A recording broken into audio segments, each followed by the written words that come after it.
CELAC summit gathered heads of states and government, as well as representatives from Latin American and Caribbean countries. The final document, signed by the 33 participating countries, has 111 points and 28 pages, highlighting the need for economic recovery after the pandemic and the need to work on poverty reduction.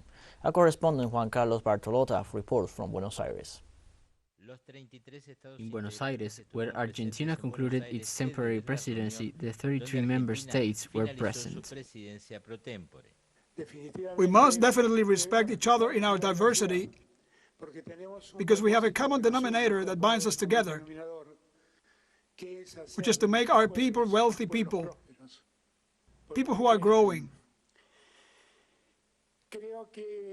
I believe that we cannot continue to look at what is happening in Haiti and do nothing.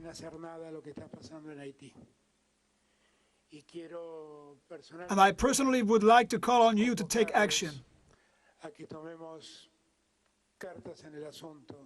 At the opening of the summit, there was a round of applause for Brazil and its president for rejoining the bloc of nations.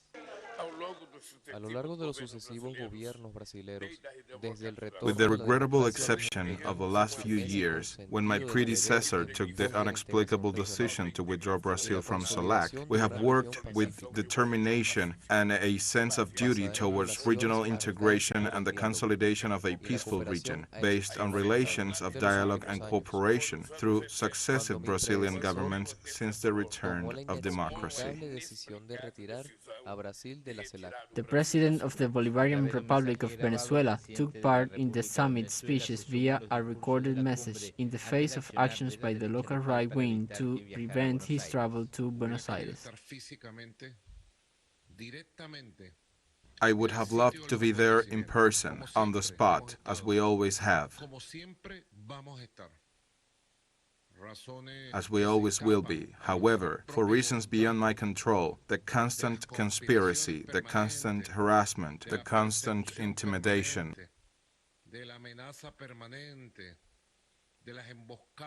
the calculated ambush, I have decided, in my opinion, the most correct and just thing to do, not to succumb to the provocative attempt to spoil this moment. For his part, the president of Cuba, Díaz-Canel, stressed the importance of CELAC. We are united and convinced by the vital unity of Latin America and the Caribbean in this diverse and inclusive mechanism. Based on a deep vocation for independence nearly 200 years after the adoption of the Monroe Doctrine, the United States persists in its efforts to divide us, marginalize us, and subordinate us to its interests. Another exclusive topic of meeting was the socio-political situation in Peru, where the Colombian president also spoke. My question is, why there is no court sentence for the popular elected president in prison when there is no court sentence and he has lost his political rights, he and his electorate? This is an open breach of the human rights system in the Americas. The Argentinian chancellor referred to the achievements of his presidency after handing over the temporary presidency of CELAC. I only have to say that the necessary consensus has been reached on the 11 thematic statements.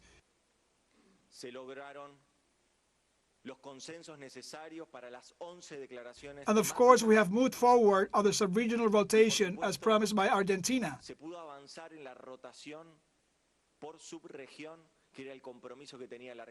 With the aim of making the CELAC space more democratic and promoting the participation of all regions and sub-regions.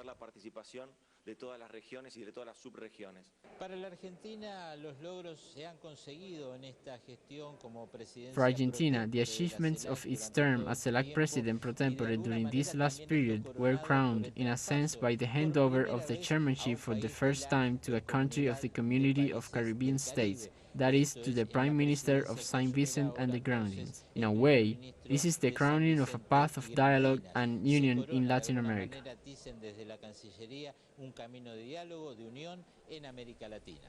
Juan Carlos Bartolota, teleSUR, Buenos Aires.